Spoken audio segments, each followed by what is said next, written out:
Well, the U.S. Army back in formation, already on pace to hit its recruiting goals for the fiscal year, and that is despite a shrinking pool of eligible recruits.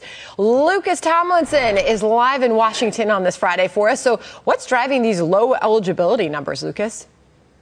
Well, Sandra, the Pentagon says only 23% of Americans between the ages of 17 and 24 qualify for military service due to the country's higher obesity rates and lower test scores in school made worse by the COVID pandemic. Yesterday at the Army War College, Defense Secretary Pete Hegseth focused on the good news. The Army is close to hitting its recruiting goals 6 months ahead of schedule.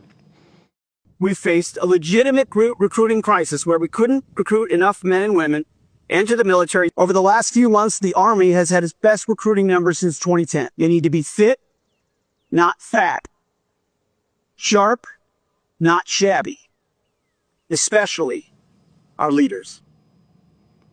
Sandra, you like numbers, so here they are. Over 50,000 recruits have raised their right hand to join the Army. That's 85% of its goal for the year. And after missing its recruiting goals in recent years, the Army hit its target last year for the first time since 2021, after a decade of downward trends, much of it due to the dwindling pool of eligible applicants we mentioned off the top. The Army came up with a new plan in 2022 called the Future Soldier Preparatory Course to help recruits slim down and meet those academic standards needed to become a soldier in the U.S. Army. And last year, a quarter of Army applicants who might not otherwise have been allowed to enlist attended at least one of those prep courses.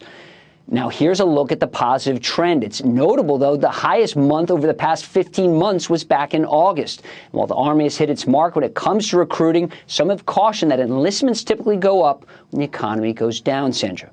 I was telling my team we do love numbers. We chat numbers all the time. I mean, it could be foreign policy, it could be Army, it could be tennis. Lucas, thank you. I knew you needed those numbers.